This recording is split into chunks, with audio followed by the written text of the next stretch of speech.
வணக்கம். புது புது அர்த்தங்கள் நிகழ்ச்சியில உங்களை சந்திக்கிறதுல ரொம்ப மகிழ்ச்சி. இன்றைய நிகழ்ச்சியில பங்கேற்பதற்காக பாரதிய ஜனதா கட்சியின் வானதி சீனிவாசன் அவர்களும் காங்கிரஸ் கட்சியின் அமெரிக்கை நாராயணன் அவர்களும் நம்ம அரங்கத்திற்கு வந்திருக்கிறார்கள். வணக்கம்.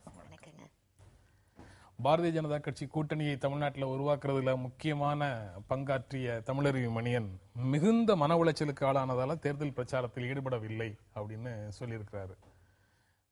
என்ன காரணம் அப்படிங்கிறது தெரியல.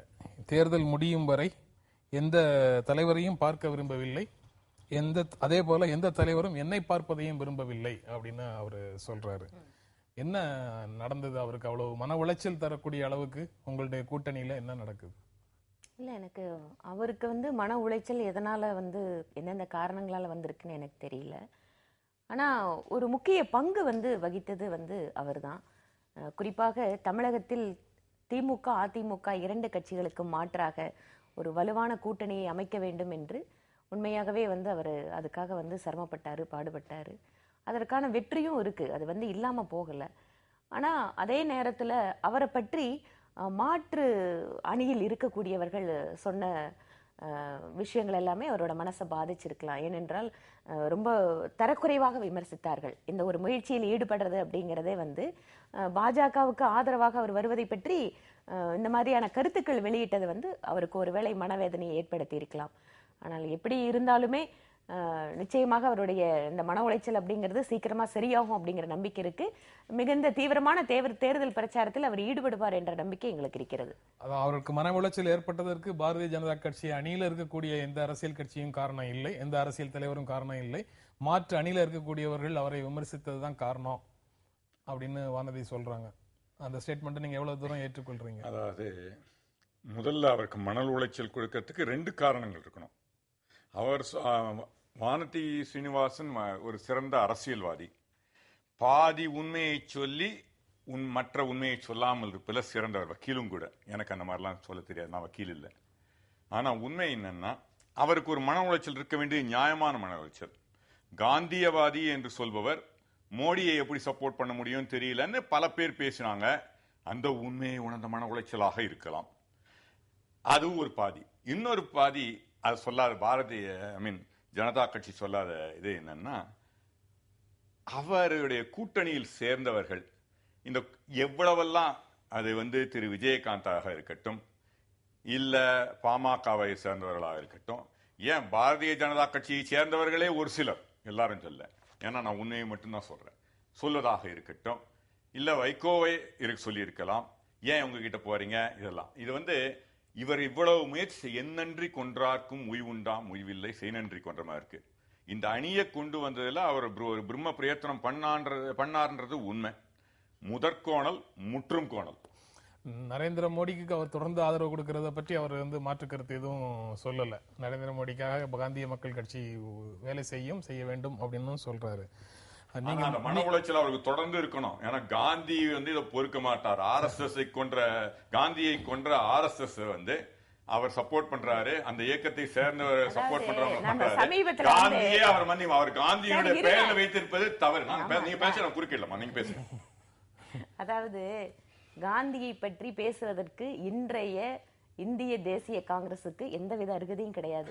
அவங்க எல்லாம் தயவு செஞ்சு ஒரு தடவை சபர்மதி ஆசிரமத்துல போய் என்னென்னவெல்லாம் காந்தி சொல்லியிருக்காருங்கிறதெல்லாம் படிச்சு பார்த்தாங்கன்னு சொன்னா இன்று அவர்கள் நடத்தக்கூடிய அரசியலுக்கு அதுக்கும் சம்பந்தமே இல்லைன்னு புரிஞ்சிடும்.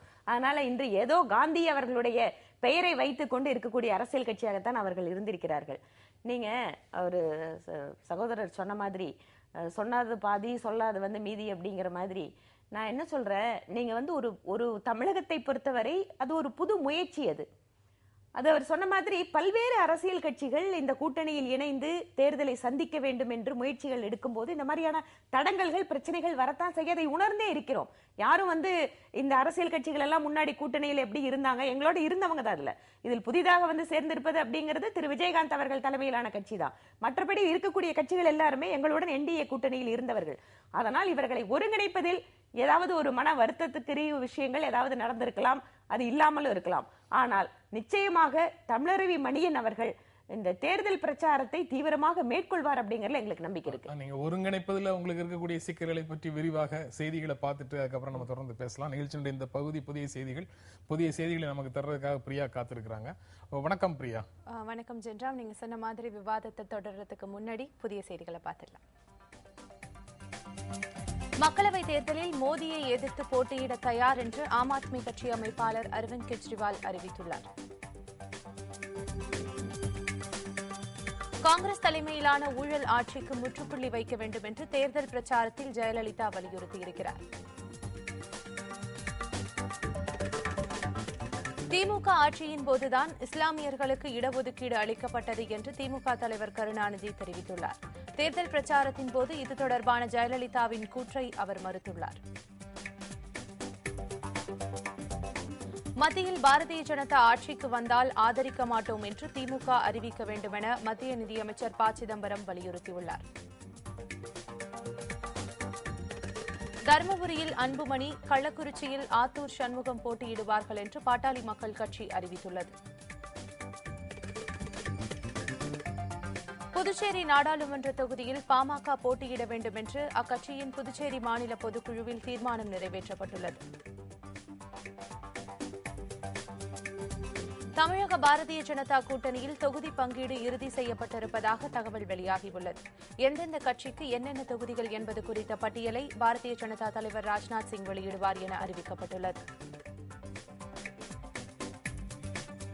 பாரதிய ஜனதா கட்சியில் இந்திய ஜனநாயக கட்சிக்கு ஒதுக்கும் ஒரு தொகுதியை வெற்றி தொகுதியாக மாற்றி காட்டுவோம் என அக்கட்சியின் தலைவர் பாரிவேந்தர் தெரிவித்துள்ளார்.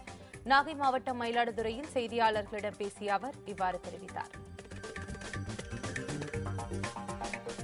தமிழக காங்கிரஸ் முதல்கட்ட வேட்பாளர் பட்டியல் இன்று வெளியாகலாம் என்று எதிர்பார்க்கப்படுகிறது. இதில் தமிழகத்தில் முதல் கட்டமாக 15 முதல் 20 தொகுதிகள் வரை காங்கிரஸ் வேட்பாளர்கள் அறிவிக்கப்பட வாய்ப்புள்ளதாக கூறப்படுகிறது. குஜராத்தில் 2002ஆம் ஆண்டு நடந்த இனக்கலவரத்தில் நரேந்திர மோடிக்கு உள்ள பங்கு குறித்து முன்வைக்கப்படும் குற்றச்சாட்டுகளும் ஆதாரங்களும் போதுமான அளவு விசாரிக்கப்படவில்லை என காங்கிரஸ் கட்சியின் துணைத் தலைவர் ராகுல் காந்தி கூறியுள்ளார். அடுத்த கட்ட நடவடிக்கை குறித்து திமுகவிலிருந்து நீக்கப்பட்டுள்ள முன்னாள் மத்திய அமைச்சர் மு. க. அழகிரி தமது ஆதரவாளர்களுடன் மதுரையில் இன்று முக்கிய ஆலோசனை நடத்துகிறார். இலங்கை சிறையிலிருந்து விடுதலை செய்யப்பட்ட 140 மீனவர்கள் இன்று தமிழகம் திரும்புகின்றனர். மீதமுள்ள 32 பேர் ஓரிரு நாட்களில் தாயகம் திரும்புவார்கள் என தகவல் வெளியாகியுள்ளது. காணாமல் போன மலேசிய விமானத்தை தேடும் பணியில் உதவ தயார் என்று மலேசிய பிரதமரிடம் மன்மோகன் சிங் உறுதியளித்துள்ளார். புது அர்த்தங்கள் இடைவேளைக்கு பிறகு தொடரும். இணைந்திருங்கள்.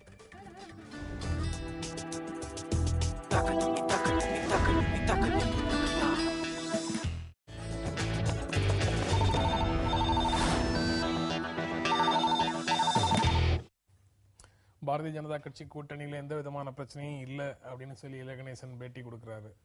ஆனா பாட்டாளி மக்கள் கட்சி இந்த உடன்பாட்டை மீறி வேறு சில தொகுதிகளில் வேட்பாளர்களை நேற்று தருமபுரியில் அறிவிக்குது.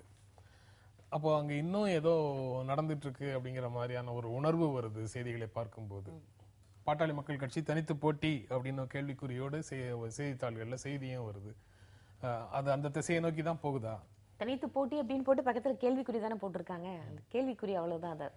அதனால இந்த கூட்டணியில பொறுத்த வரைக்கும் இறுதியான அதிகாரப்பூர்வமான பட்டியல் யார் யார் எந்தெந்த தொகுதிகள் எந்தெந்த கட்சிகளுக்கு அப்படின்னு சொல்ற வரைக்கும் அது பத்திரிகைகள் யூகங்களுக்கு எழுதிட்டே இருக்கலாம். இதுக்கு முன்னால உத்தேச பட்டியல்லாம் வெளியிடும் போது பத்திரிகைகள் ஊகங்கள்ல சொல்றாங்கன்னு சொல்றீங்க. இப்ப கட்சி தலைவர்களே தான் பிரச்சாரத்துக்கு போகும்போது இந்தந்த தொகுதியில இவர் தான் எங்களுடைய கட்சி வேட்பாளர்னு சொல்றாரு. அது உங்ககிட்ட சொல்லிட்டு சொன்னோம் அப்படின்னு கூட சிலர் சொல்றாங்க. கேப்டன் பிரச்சாரத்தின் போது சொல்றாரு, இதை நாங்க இந்த 5 தொகுதிகளுக்கான வேட்பாளர்களை நாங்க அவங்க கிட்ட சொல்லிட்டு தான் வெளியிடுறோம் அப்படின்னு சொல்லி விஜயகாந்த் சொல்றாரு. டாக்டர் நேற்று வரிசையாக சொல்றாரு, கள்ளக்குறிச்சியில் ஆத்தூர் சண்முகம் அப்படின்னு சொல்றாரு. அது உங்களுடைய உடன்பாட்டில் யாருக்கு ஒதுக்கப்பட்டிருக்குங்கிறது எங்களுக்கு இன்னும் அதிகாரப்பூர்வமாக தெரியாது. சேலத்துல அருள் ஏற்கனவே அறிவிக்கப்பட்டவர் தொடர்ந்து பிரச்சாரம் செய்வார்னு சொல்றாரு. தருமபுரியில அன்புமணி, அது உங்களுடைய உடன்பாட்டிலே கிடைக்கக்கூடிய தொகுதியா இருக்கலாம். புதுச்சேரியில என்ஆர் காங்கிரஸ்னு வெளியில வரக்கூடிய தகவல்கள் சொல்லுது. ஆனா அனந்தராமன் தொடர்ந்து போட்டியிடுவார், அவர் போட்டியிலிருந்து விலக மாட்டார்னு சொல்றாரு. அப்போ என்ன நடக்குது? பாட்டாளி மக்கள் கட்சி தங்களுடைய நிலையிலிருந்து கொஞ்சமும் விட்டு கொடுக்கவில்லை அப்படின்னு தானே புரிஞ்சுக்க முடியுது. இல்ல இதுல பாட்டாளி மக்கள் கட்சியோ அல்லது தேமுதிக உள்ளிட்ட மற்ற கட்சிகள், மற்ற இருக்கக்கூடிய கட்சிகளுக்கு எல்லாமே ஒரு சில தொகுதிகள் கிட்டத்தட்ட பார்த்துட்டீங்கன்னா ஒரு 95% தொகுதிகளில் எல்லாமே ஐடென்டிஃபை ஆயாச்சு. இன்னும் ஒரு சில தொகுதிகளில் மட்டும் அந்த கிளைம் அப்படிங்கறத 2 பேரும் கேட்கறது இருந்துட்டு இருக்கு. அது எல்லாமே விரைவில் தீர்க்கப்படும் அப்படிங்கிற நம்பிக்கை இருக்கு. அதனால அதுக்குள்ளாக இந்த தொகுதிக்கு வேட்பாளர் அறிவிச்சிட்டாங்க, அதனால அது கூட்டணியே உடைஞ்சிடுச்சு அப்படின்னு நினைக்க நாங்க தயாரா இல்ல. ஸ்டில் வி ஹோப் டெஃபினட்டா இதை சரி பண்ண முடியும் அப்படிங்கிற நம்பிக்கை இருக்கு. கடந்த காலத்துல இதே மாதிரியான அனுபவங்கள் உங்களுக்கு இருக்கும். இந்த தேர்தல்ல இல்ல. ஆமா, கடந்த காலத்துல இதே மாதிரியான அனுபவங்கள் இருக்கும். இல்ல என்னன்னா, எங்களை பொறுத்தவரை டெல்லியில இருக்க கூட்டணிகள் சரியாக நிர்ணயிக்கப்பட்டு செயல்பட்டன. தமிழகத்தை பொறுத்தவரை நாங்கள் ஒரு கூட்டணியில் இருக்கிறோம் என்பது தெளிவாக இருந்தது. கடந்த காலங்களில் நாங்கள் இப்படி ஆசிலேட் பண்ற ஆளுங்கள்ல மற்ற அணிகளும் இந்த மாதிரி கடைசி நிமிடம் வரைக்கும், அதாவது நீங்க பாத்தீங்கன்னா ஒரு மாதத்திற்கு முன்னே எல்லாம் மேடையில மோடியோடு ஏற்றி விடுவோம் என்று சொன்ன ஆட்கள் இவர்கள். இன்று வருது, அதாவது இன்னைக்கு நிச்சயமாக நம்மளுடைய வெதர் ரிப்போர்ட்டை நம்பலாம். ஆனா பாரதிய ஜனதா கட்சி சொல்லல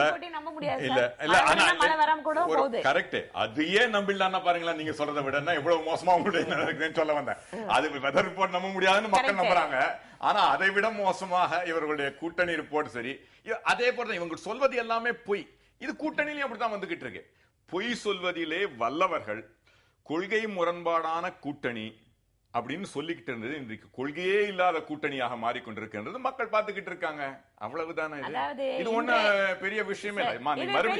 நீங்க பாத்தீங்கன்னா மறுபடியும் சொல்றேன், நீங்க எவ்வளவோ சொல்லச்சே இங்க கூட பாருங்களேன், எப்படி பாராளுமன்றத்துல இயங்குறோம் அதே மாதிரி இயங்குறீங்க. நீங்க பேசச்சே நான் ஒரே ஒரு வார்த்தை தான் பேசுறேன். ஆனா இது நீங்க இல்ல, நீங்க கொஞ்சம் புரிஞ்சுக்கணும். பலமுறை சொன்னாலும் உங்களுக்கு புரிய மாட்டேங்குது. காங்கிரஸ் கட்சியில கடந்த காலத்துல சில தேர்தல்கள்ல வேட்புமனு தாக்கல் செய்வதற்கு இறுதியான நாள் வரைக்கும் வேட்பாளர்கள் அறிவிப்பிலையும் சின்னத்தை ஒதுக்கீட்டுக்கான ஃபார்ம் பிரச்சனைகள் இருந்திருக்கு. தேசிய கட்சினா சிமிலரா தான் நடந்துக்குவோம் அப்படின்னு நீங்களும் எதையும் சபதம் எடுத்திருக்கீங்களா? கடைசி வரைக்கும் அது அப்படித்தான் எடுத்துட்டு போகுமா? அதாவது நீங்க தேசிய கட்சிகள் அப்படின்னு சொல்லி நீங்க முன்னாடி நடந்த கூட்டணி பேச்சுவார்த்தை எல்லாமே ஒன்று திமுக அல்லது அதிமுக, இந்த 2 பெரிய கட்சிகள், அவர்களிடம் தேசிய கட்சிகள் பேச்சுவார்த்தை நடத்துவார்கள் எங்களுக்கு. ஆனால் இந்த முறை தமிழகத்தை பொறுத்தவரை ஒரு தேசிய கட்சி இருக்கின்ற தொகுதிகளை பகிர்ந்து கொடுக்கக்கூடிய ஒரு நிலைமையில இருந்துட்டு இருக்கு. அது மட்டுமல்ல, இந்த கூட்டணி பேச்சுவார்த்தை இதன் மூலமாக ஏற்படக்கூடிய தொகுதி சிக்கல்கள் அப்படிங்கிறது ஏதோ பாரதிய ஜனதா கட்சிக்கு மட்டுமல்ல, அது எல்லா கட்சிகள்லயும் இருக்கு. எல்லா தேர்தலும் நீங்களே சொன்ன மாதிரி இருக்கு. கடைசி நிமிஷத்து வரைக்கும் நம்மளோட தேர்தல் வேட்பாளர் சின்னம் இந்த மாதிரியான விஷயங்கள். இது தமிழகத்தில் திரும்பவும் இதே மாதிரி கட்சிகளோட தான் எல்லாம் நம்ம பேச்சுவார்த்தை நடத்துறோம். அதனால இந்த மாதிரியான கூட்டணி சிக்கல்கள் அப்படிங்கிறது இருப்பது இயல்பானது இருக்கக்கூடிய அரசியல் சூழ்நிலையில். அதனால் இது வெற்றி வாய்ப்பை பாதித்து விடுமா அப்படின்னு கேட்டா நிச்சயமா பாதிக்காது. ஏனென்று கேட்டால், ஒரு புறம் ஒரு தேசிய கட்சி காங்கிரஸ் யாராவது வருவார்களா அப்படின்னு கதவை திறந்து காத்துட்டு இருக்க வேண்டிய நிலைமை இருக்கு. இன்னொரு பக்கம் புதிதாக தமிழகத்தில் நாங்கள் ஒரு முயற்சியை எடுத்திருக்கிறோம். அதற்கு மக்களுடைய ஆதரவும் இருக்கிறது. பல்வேறு அரசியல் கட்சிகள், அது சாதாரண ரொம்ப சின்ன சின்ன கட்சிகள் கிடையாது. ஏற்கனவே கூட்டணியில் இருந்து அமைச்சரவையில் அங்கம் வைத்த கட்சிகள் எல்லாம் இன்று திரும்பவும் என்டிஏ கூட்டணிக்குள்ளாக வருகிறார்கள். ஒரு மாநிலத்தில் இருக்கக்கூடிய எதிர்கட்சியாக இருக்கக்கூடிய கட்சி எங்களுடன் கூட்டணியில் வருகிறது. அதனால் இப்படி எல்லாம் இருக்கும்போது நிச்சயமாகவே இந்த தொகுதி பங்கீடுங்கிறது ஒரு சிக்கலான சமாச்சாரம். இதிலிருந்து நிச்சய தேர்தலுக்குள்ளாக நிச்சயமாக இதிலிருந்து விடுபட்டு ஒரு நல்ல ஒரு களத்தை அமைத்து விடுவாங்க நம்பிக்கை இருக்கு. தேர்தலுக்குள்ளாக அவங்க விடுபட்டுருவாங்க கண்டிப்பாக. அது தவிர வேற வழி இல்ல. தேர்தல்ல காணாம போற கட்சிகள் எல்லாம் இருக்கு. அவங்க நினைச்சிட்டு இருக்காங்க. பாத்தீங்கன்னா இன்னைக்கு கூட சொன்னதுல கூட எவ்வளவு இதுன்னு. இன்னைக்கு திரு விஜயகாந்தோடைய கட்சி எதிர்கட்சி இல்ல, எதிர்கட்சி அந்தரசை இழந்து விட்ட கட்சி, ஆனால் எதிர்கட்சின்னு சொல்றாங்க. இது எவ்வளவு பாருங்களேன். திரும்ப திரும்ப பொய்யை மாற்றி மாற்றி சொல்வதால இல்ல மக்கள் இந்த பாருங்கம்மா, நீங்க பேச நீங்க அப்ப கூட நீங்க எதிர்கட்சி சொன்ன உடனே குறுக்கல. நீங்க அப்ப ஏன் தெரிஞ்சுக்க மாட்டேங்கிறீங்க? என்ன சொல்றேன்னா, நீங்க பாயிண்ட பொய்ய திரும்ப திரும்ப சொல்லி மக்கள் மத்தியில குழப்பத்தை உண்டு பண்றீங்க. குழப்பவாதிகள் நீங்கள். அவ்வளவுதான். நம்ம தொடர்ந்து பேசலாம். ஒரு இடைவேளைக்கு அப்புறம் நம்ம தொடர்ந்து பேசலாம்.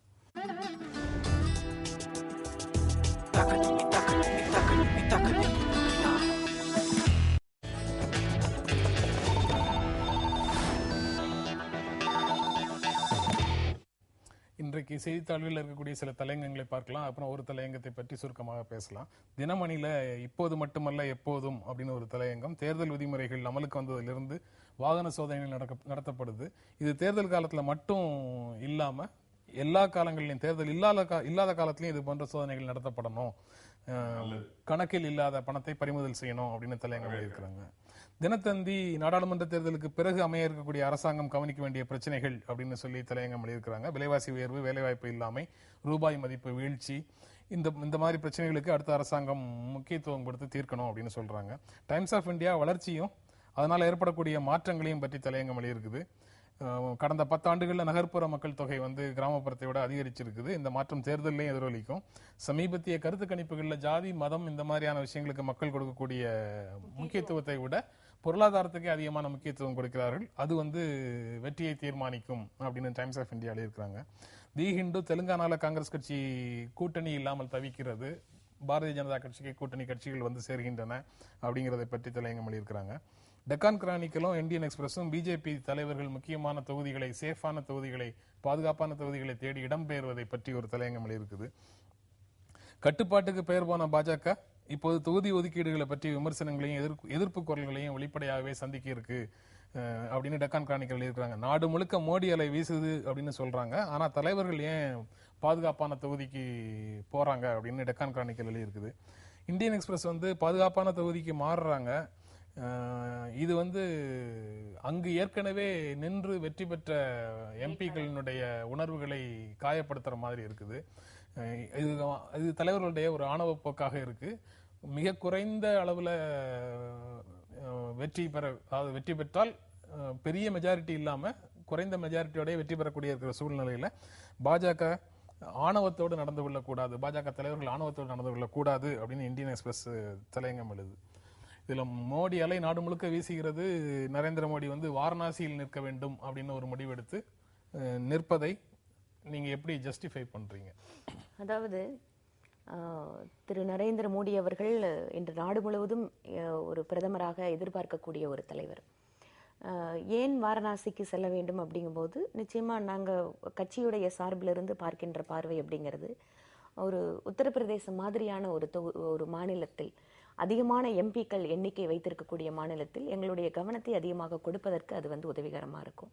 ரெண்டாவது, ஒரு வாரணாசிக்கு ஏன் போயே ஆகணும்னா ஏன் போகக்கூடாது இப்படியும் கேட்கலாம் இல்லையா?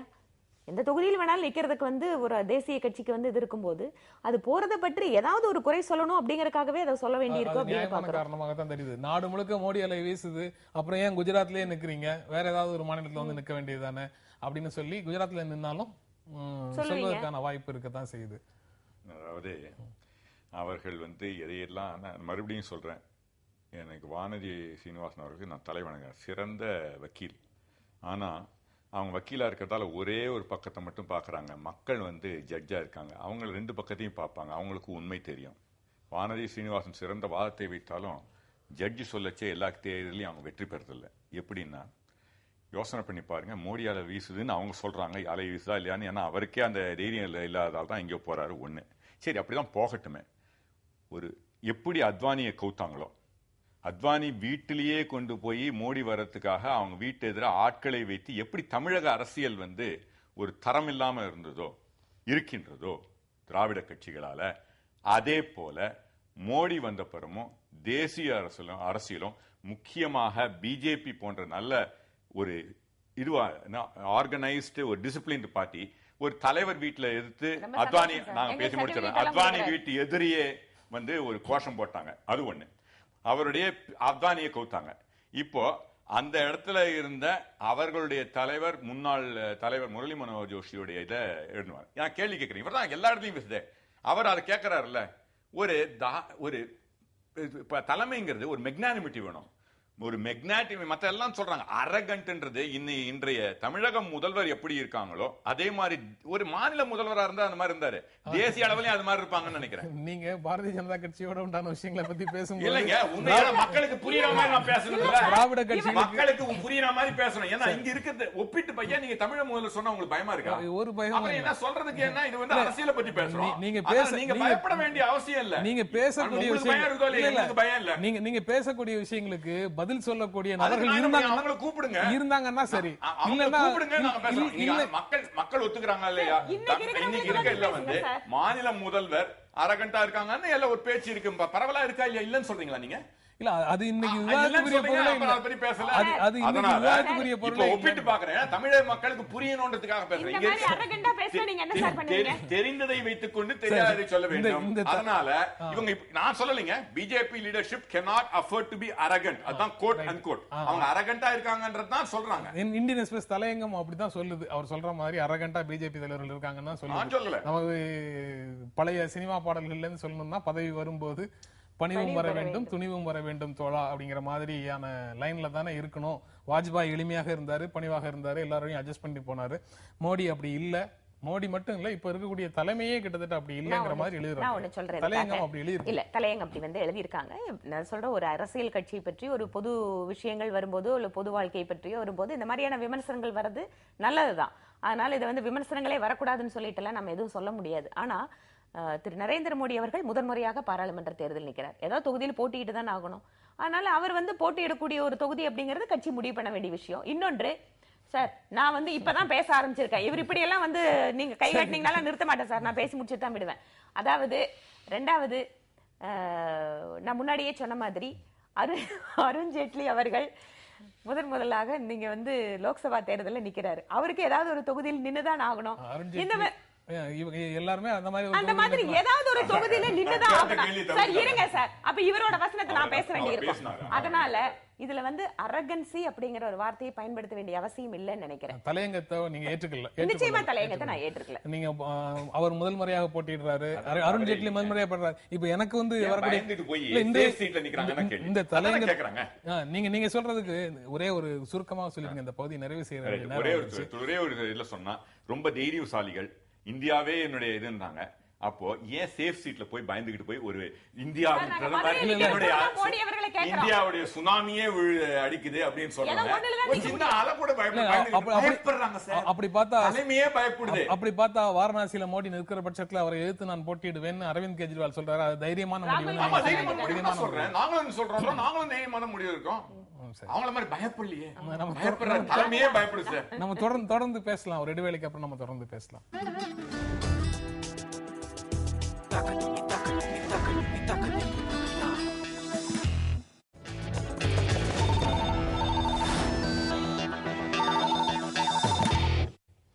மக்களவை தேர்தலில் இருந்து எங்களை முற்றிலுமாக ஒதுக்கிவிட முடியாது, மீண்டும் ஆட்சியை பிடிப்போம், ஐக்கிய முற்போக்கு கூட்டணி 3வது முறை ஆட்சியை பிடிக்கும்னு ராகுல் காந்தி சொல்லியிருக்கிறாரு. அவருடைய ஸ்டேட்மெண்ட், அவருடைய பேச்சு இன்றைக்கு நாளிதழ்களில் எப்படி வந்திருக்குங்கிறத முதல்ல பார்க்கலாம். அதன் பிறகு அது குறித்து நம்ம விவாதத்தை தொடர்ந்து நடத்தலாம்.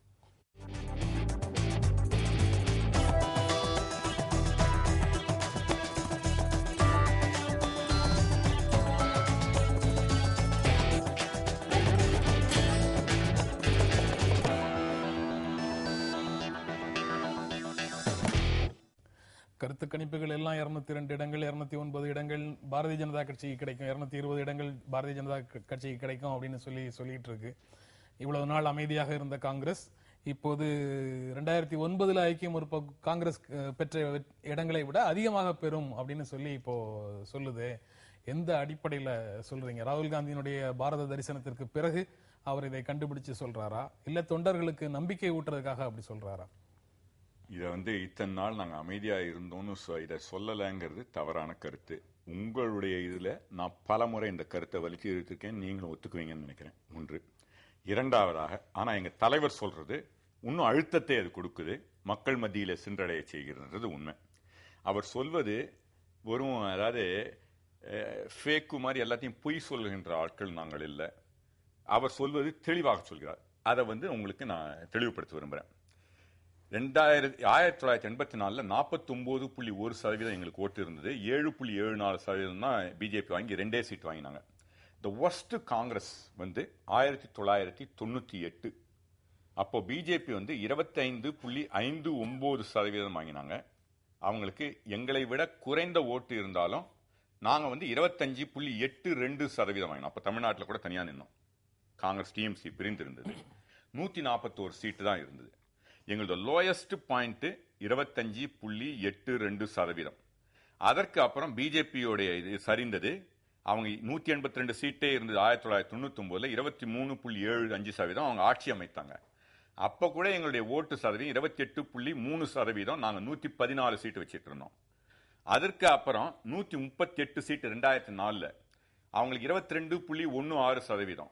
நாங்க 26%. பிஜேபி ஓட்டை விட எங்களுடைய இது 2009 18.8% தான் பிஜேபி வாங்கினாங்க. 116 சீட்டு.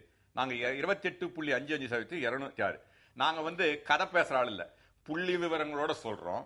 எங்களுடைய ஓட் ஷேர் இன்றைக்கும் சரி பிஜேபி விட அதிகம். இன்னும் கேட்டா இன்னைக்கு ஒரு பெரிய மாயை உருவாக்கப்பட்டுள்ளது. எங்க கூட எந்த அணியும் இல்லைன்னு.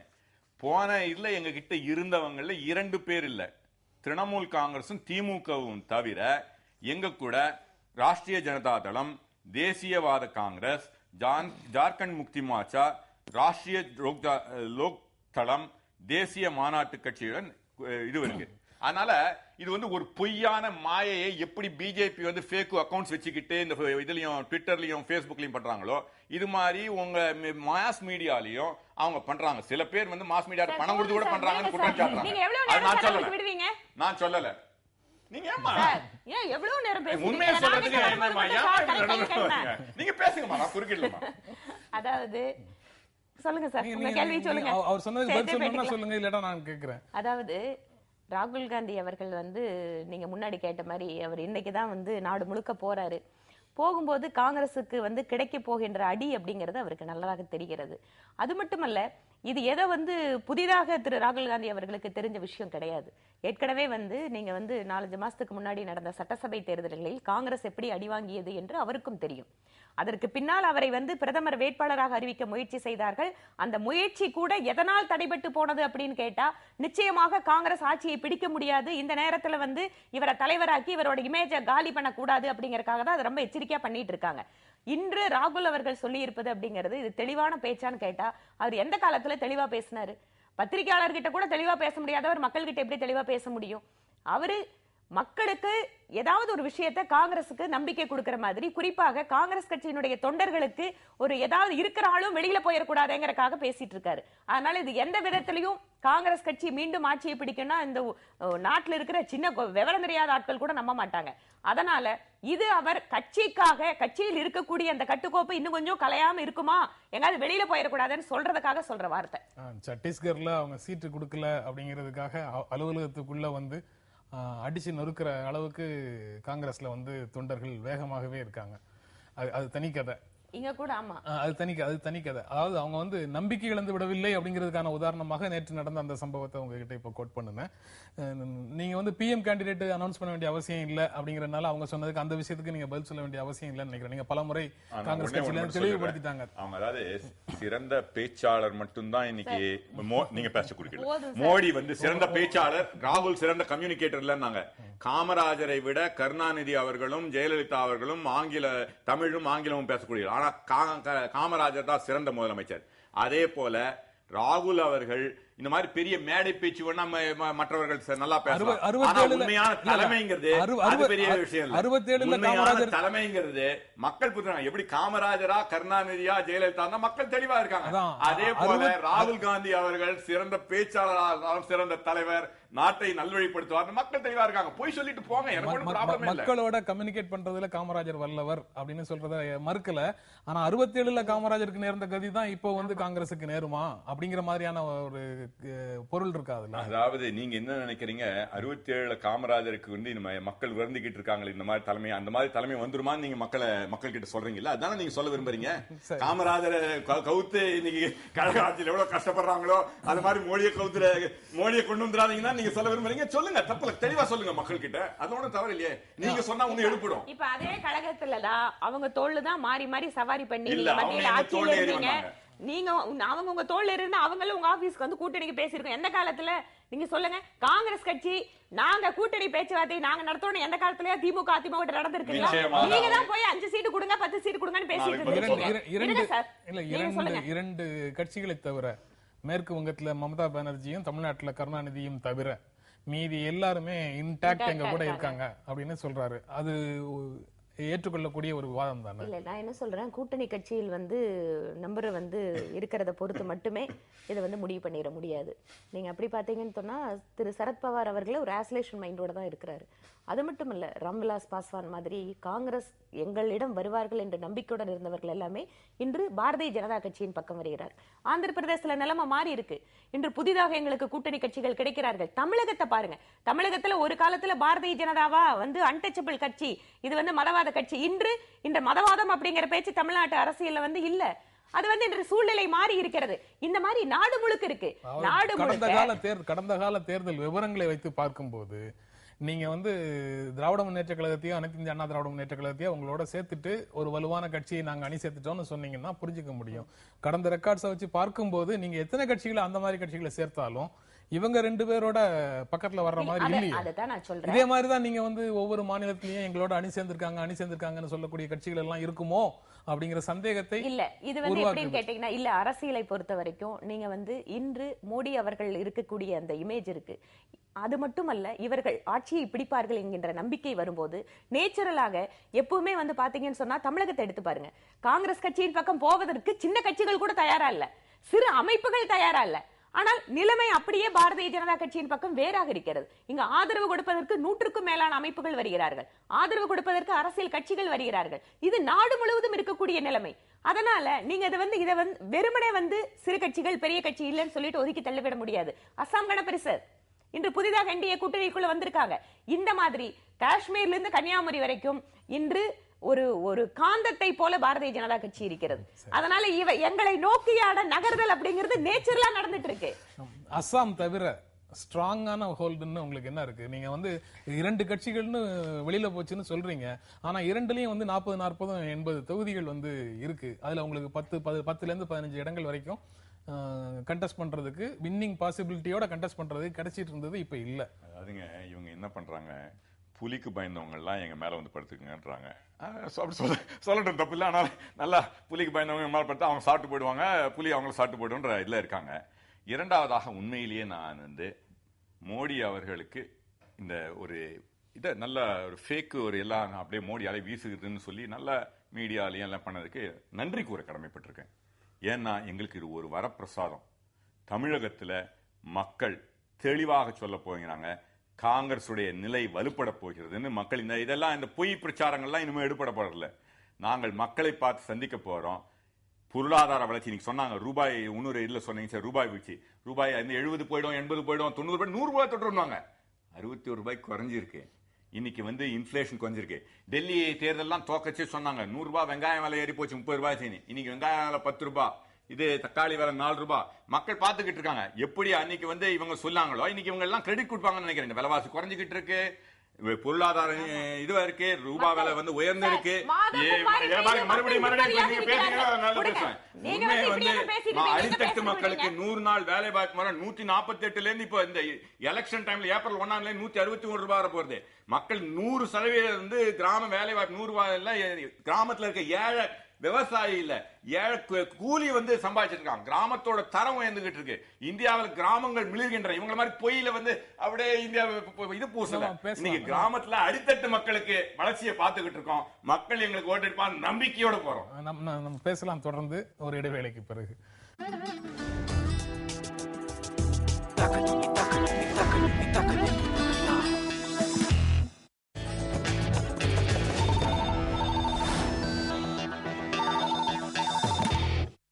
ரெண்டாயிரத்தி 4, 2009 2 தேர்தலின் போதும் காங்கிரஸ் கட்சி வெற்றி பெறாது அப்படின்னு தான் எல்லாரும் சொல்லிட்டு இருந்தாங்க. ஆனா ஆக்சுவலா நடந்தது வேற. அதே போல இப்பவும் காங்கிரஸ் வெற்றி பெறும் அப்படின்னு ராகுல் சொல்றாரு. 2004, 2009 இருந்த நிலைமைக்கும் இப்ப உள்ள நிலைமைக்கும் என்ன பெரிய வேறுபாடு காங்கிரஸை தோற்கடிச்சிரும் அப்படின்னு நீங்க சொல்றீங்க? இந்த கடந்த 10 ஆண்டு கால ஆட்சி அப்படிங்கறது ஒரு பெரிய வேறுபாடு. 2009 மக்கள் ஆமா பார்த்தாங்க. நான் அதை சொல்றேன். அது வந்து மிக மிக சீரழிந்தது அப்படிங்கிறது இந்த சூழ்நிலை இன்னைக்கு இருக்கு. அதாவது சகோதரர் சொன்னாரு, நாடு முழுவதும் மக்கள் வந்து சொர்க்கத்துல வாழ்ற மாதிரி நாங்க வச்சிருக்கோம், கிராமப்புறத்துல இருக்கிற ஏழைகள் கூட நல்லா இருக்கிறாங்க, நல்லா 3 வேளை சாப்பிடுறாங்க, விலைவாசி எல்லாம் குறைஞ்சு போச்சு, தக்காளி வெங்காயம் விலை குறைஞ்சு போச்சு, அதனால எங்களுக்கு எந்த பிரச்சனையும் இல்ல, காங்கிரஸுக்கு திருப்பி வாக்களிப்பாங்கிற ஒரு நம்பிக்கையோட சொல்றாரு. அவர் சொன்ன வலுவூட்ட மாதிரி, அவர் சொல்ற கருத்துக்கு வலுவூட்டுற மாதிரி ராகுல் காந்தி நேற்று பேட்டியில சொன்னது வந்து 10 ஆண்டுகள்ல 15 கோடி மக்களை வறுமையிலிருந்து வெளியேற்றி இருக்கிறோம் அப்படின்னு சொல்றாரு. அதாவது இவங்க வறுமையிலிருந்து வெளியேற்றுறது எப்படி? ஒரு நாளைக்கு வந்து 16 ரூபா வந்து சம்பாரிச்சா இல்ல 32 ரூபா சம்பாரிச்சா அவங்க ஏழைகள் இல்லைங்கிற டெபினேஷன் மட்டும் மாத்திட்டாங்கன்னா அப்புறம் நாட்டுல யாருமே ஏழைகள் கிடையாது. 2 டீ குடிச்சான்னு சொன்னா அவன் பணக்காரன்னு சொல்லி அவங்க வந்து வரையறையை மாத்திட்டாங்கன்னா நாட்டுல யாருமே ஏழைகள் கிடையாது. அந்த வரையறைகளை போறதுக்கு அவங்க தயாருன்னு சொன்னா ஓகே. 2வது, இன்று நாட்டில் இருக்கக்கூடிய மக்கள் பொருளாதாரத்துல வந்து விலைவாசி உயர்வு அப்படிங்கிறது இன்று அனைத்து மக்களையும் பாதிச்சிருக்குது. அது மட்டுமல்ல, இவர்களுடைய மோசமான ஒரு நிர்வாகத்தின் காரணமாக ஊழல் அப்படிங்கிறது மிகப்பெரிய பிரச்சனையாக உருவெடுத்து இந்த நாட்டில் இருக்கக்கூடிய இளைஞர்கள் அரசியலில் தீவிரமாக ஈடுபடணும் அப்படிங்கிற ஒரு எண்ணத்தையே உருவாக்குனது யாருன்னு கேட்டா இன்று காங்கிரஸ். ஏனென்றால் இவ்வளவு மோசமான ஒரு நிர்வாக சீர்கேடு ஊழல் அப்படிங்கிறது மக்களை கொதிப்படைய வைத்திருக்கிறது. இந்த மாதிரி பல்வேறு விஷயங்கள் இருக்கு. நீங்க தமிழகத்தை எடுத்துக்கொண்டால் கூட தமிழகத்தில் இருக்கக்கூடிய காங்கிரசும் இன்று தனித்து விடப்படக்கூடிய சூழ்நிலை எதனால உருவாயிருக்குன்னு கேட்டா, மத்தியில் இருக்கக்கூடிய காங்கிரஸ் நிச்சயமாக வரக்கூடாது என்பதில் மக்கள் தெளிவாக இருக்கிறார்கள். அதனாலதான் அங்க போறதுக்கு யாருமே தயாரா இல்ல. இந்த மாதிரி பல்வேறு விஷயங்கள் 2004-09 இதையெல்லாம் தாண்டி கூட்டணி அப்படிங்கிறது முக்கியமான காரணமாக இருக்கிறது. இன்று அந்த கூட்டணி அப்படிங்கிறது மாறிட்டு இருக்கு. ஞான தேசிகனோ ஜி.கே. வாசனோ பொறுப்பு இல்ல. தமிழ்நாட்டில் இன்று வந்து காங்கிரஸ் கட்சி கூட்டணி இல்லாமல் இருப்பதற்கு மத்திய அரசு தான் பொறுப்பு அப்படிங்கிறது வந்து காங்கிரசினுடைய தலைமையும் மத்திய அரசு தான் பொறுப்புங்கிறது வெளிப்படையாக தெரியுது. இல்ல அப்படி இல்லைன்னு சொல்றீங்க. நாங்க பொறுப்பு, நானே பொறுப்பு. இன்று காங்கிரஸ் இங்க வலுவாக இல்லாததற்கு நான் பொறுப்பு, எங்களை போன்றவர்கள் பொறுப்பு. மத்திய அரசு பல நல்ல திட்டங்களை சிறப்பாக செய்திருக்கிறது. அது வந்து ஏழை குழந்தை வந்து லோன் வாங்கி இப்ப நீ கல்லூரியில போயிருக்கானே அதுவா இருக்கட்டும், பல திட்டங்கள் இருக்கு. அந்த மாதிரி விஷயங்கள் எவ்வளவு தூரம் இருக்கு எடுத்துட்டு போல. ஒண்ணு சரியா சொன்னாங்க, ஊழல் ஒரு இன்னைக்கு வந்து ஒரு பெரிய இதுவா இருக்கு. எங்களுக்கு அந்த சுமை நீங்கிடுச்சு, டிஎம்கே வெளில போயிடுச்சு, நிம்மதியா இருக்கோம் நாங்க. அதனால அந்த சுமையை இறக்கிட்டோம். பாருமா, நீங்க பேச குறுக்கல பேச. ஏமா உங்களுக்கு எத்தனை முறை சொன்னாலும் புரிய மாட்டேங்குது? ஏன் எப்பயுமே சட்டத்தையும் ஒழுங்கையும் ஃபாலோ பண்ணாம பார்லிமெண்ட் அமைச்சிட்டு இருக்கீங்களே? உங்களுக்கு எல்லாம் ஒரு உங்களுக்கு வெக்கம்னே கிடையாதா? மக்கள் மன்றத்துல கூட அப்படி இருக்கணும். 2G விவகாரத்துல நீங்க வந்து திராவிட முன்னேற்ற கழகத்தை சொல்ல முடியும். நிலக்கரி சுரங்க ஒதுக்கீடு ரொம்ப சந்தோஷம் அதை கேட்டது. ஏன்னா நிலக்கரி இதுல வந்து ஆமா நிச்சயமாக, அதாவது சத்தீஸ்கர், மத்திய பிரதேஷ் நிலக்கரி விவகாரத்துல நீங்க கேட்டதால் ரொம்ப தெளிவா சொல்றேன். இதுல வந்து ஒவ்வொரு மாநிலத்திலையும் மாநிலத்தோட ரெக்கமெண்டேஷன் இல்லாம ஒரு இவங்களும் கொடுக்கல. பிஜேபி ராமனே சொன்னாரு, உண்மையா இல்லையா ஒத்துக்க சொல்லுங்க. அப்ப ஏங்க இத கேள்வி கேக்குறீங்க? அவங்கள பார்த்து கேட்க வேண்டிய கேள்வி என்கிட்ட கேட்டீங்க, அவங்க கிட்ட கேளுங்க. அதனால ஊழல்ல, நிலக்கரி ஊழல்ல பெரிய பங்கு பிஜேபிக்கு உண்டு. ஊழல் நடந்திருந்ததுன்னா அவங்களுக்கு பெரிய பங்கு உண்டு. அதனால அது எங்களை விட்டு ஊழல் போயிடுச்சுன்றது ரொம்ப தெளிவா இருக்கும், ரொம்ப சந்தோஷமா இருக்கும், ஒரு சுதந்திரமாக இருக்கும். காமன்வெல்த் அவங்கள பனிஷ் பண்ணிட்டோம். மத்தவங்க மாதிரி இல்லையே, நாங்க வந்து தெளிவா இருக்குங்க. அதாவது ஊழல் கரை காமன்வெல்த் ஊழலுக்கு ஷீலா தீட்சித்தையும் சல்மான் அவரையும் தவறு செய்தவர்கள் யாராக தண்டிக்கப்பட வேண்டும். பனிஷ் பண்ணிட்டோம். ஆதர்ஷ் சிஎம் மாத்திட்டோம். டிஎம்கே கூட்டணியில இல்ல, டிஎம்கே கூட்டணியில இல்ல. நிலக்கரிக்கு மாநில முதல்வர்களுடைய ரெக்கமெண்டேஷன்ஸ் தான் காரணம். அப்ப அவங்க மேல எந்த விதமான ஊழல் குற்றச்சாட்டும் இல்ல. அதாவது எந்த விதமான குற்றச்சாட்டுக்கும் அவர் பொறுப்பு இல்ல, அவங்க பொறுப்பு இல்ல. அவங்க பொறுப்பு இல்லைன்னா எப்படி சார் நம்ப முடியும்? நீங்க ஒட்டுமொத்தமாக அப்ப பிரதம மந்திரி அலுவலகத்துல ஃபைல் காணாம போச்சுன்னு சொன்னாங்க, அதையும் பிஜேபி தான் வந்து யாராவது ஆளை விட்டு தூக்கிட்டு வந்துருச்சா? நாங்க ஃபைல பாதுகாக்கிற கிளர்க்கா பிஎம்? கரெக்ட் தான். அப்ப நான் அத ஃபைலையே பாதுகாக்க முடியல ஒரு பிரதமர், இவரு எங்க நாட்டை பாதுகாக்க போறாரு? அதாவதுங்க, காங்கிரஸ் கட்சி ஊழலில் இருந்து விடுபட்டு விட்டது, திமுக வெளியில போயிடுச்சுன்னா இதை விட ஒரு பெரிய ஒரு துரோகம் திமுக கட்சி இத்தனை நாள் கூட்டணியில் இருந்து ஆதரிச்சு அவங்களுக்கு இன்னும் வேணும்னு தான் தோணுது. ஏனென்றால் திரு ராஜா அவர்கள் அவரோட பேட்டியில சொல்றாரு, நான் சொல்றது ஆராசா, அதாவது பிரதமர் சொல்றபடிதான் நான் எல்லாமே செஞ்சேங்கிறாரு. நான் நினைக்கிறேன் அநேகமா தேர்தல் நெருங்க ஆராசா அவர்கள் இன்னும் அதிகமாக உண்மைகளை கூற வேண்டும் என்று நாங்கள் எதிர்பார்க்கிறோம். அப்பதான் காங்கிரஸ் வெளிச்சத்துக்கு வரும். ஆனா நீங்க திமுகவுக்கு எதிராக பிரச்சாரம் பண்ணும்போது அவங்க சொல்ற மாதிரி ஆராஜாவும் ஏதாவது பேசலாம். சொல்லட்டுங்க. என்னன்னா மக்கள் பாக்குறாங்க என்ன நடந்ததுன்னு. நீங்க வந்து இப்ப ஒரே ஒரு இது அங்க ஒருத்தர் ஒரு வேலை செய்ய சொல்றீங்க. அவர் சொல்றாரு நான் செஞ்சிட்டேங்க செய்யறேங்கன்னு சொல்றாரு உங்க ஆர்கனைசேஷன்ல. அவர் வந்து வாக்குறுதியும் கொடுக்கிறாரு. அப்புறம் அவரை மாத்திட்டாங்கன்னா நீங்க பொறுப்பா அவர் பொறுப்பா? ஒரு நம்பிக்கையான ஒரு ஆளை வச்சிருக்கீங்க. ஐயா நீங்க மறுபடியும் நீங்க நடுவுல பேசாதீங்க. 5 மணி வரைக்கும் வைக்கிறத 4 மணிக்கு மாத்தி வந்து காங்கிரஸா இல்ல ராஜான்ற திமுக அமைச்சரா? ஊழல் செய்தது திமுக. யாருக்கு பணம் வந்திருக்குன்னு காட்டியிருக்காங்க. எங்க இருந்து பணம் வந்ததுன்னு ட்ரேஸ் பண்ணிருக்காங்க. ஏதாவது ஒரு காங்கிரஸ் அமைச்சர், நீங்க எல்லாரும் சொன்னீங்களே, ஏதாவது ஒரு காங்கிரஸ் அமைச்சர் மேல ஏதாவது ஒரு குற்றம் சுப்ரீம் கோர்ட்டுடைய நேரடியில் வந்தது. யாராவது ஒரு காங்கிரஸ் அமைச்சர் பண்ணாங்களா? அவங்களுக்கு தெளிவா வந்திருக்குல்ல, பேங்க்ல பணம் வந்திருக்குல்ல, யாரு ஜெயில போனாங்க?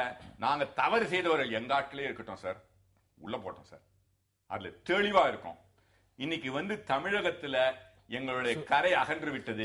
இந்தியாவில எங்க கரை அகன்று விட்டது. சுரேஷ் கல்மாடியை ஜெயில போட்டாங்க, நடவடிக்கை எடுத்துட்டோம் அப்படின்னு சொல்றாங்க. நீங்க அப்படி குற்றம் சாட்டிய நபர்கள், நீங்களே குற்றம் சாட்டிய நபர்களே நீங்க திரும்ப உள்ள எடுத்து. நாங்க பிரதம மந்திரி மேல குற்றம் சாட்டினோம். அவங்களே உச்சநீதிமன்றத்துல வந்து ஆமா நாங்க ஃபைல் எல்லாம் தொலைச்சது உண்மைதான், இதுல வந்து முறைகேடு நடந்திருக்கிறது உண்மைதான் அப்படின்னு அவங்களே ஒப்புதல் வாக்கு. சார் இருங்க சார், நீங்க முறைகேடு நடந்திருக்கிற விஷயத்தை அவங்களே நீதிமன்றத்துல சொல்லி இருக்காங்க. இன்னொன்னு சொல்றேன், ஏதாவது ஒரு காங்கிரஸ் அமைச்சராவது நேரடியாக நாங்கள் நடவடிக்கை எடுத்தோம்னு காங்கிரஸ் கட்சியால சொல்ல முடியாது. எல்லா வழக்குகளுமே நீதிமன்றம் சென்றது. நீதிமன்றம் பல்வேறு முறை அறிவுறுத்தலுக்கு அப்புறம் அது தலையில கொட்டு வச்சதுக்கு அப்புறம் தான் காங்கிரஸ் கட்சி நடவடிக்கை எடுத்தது, வேறு வழி இல்லாமல்.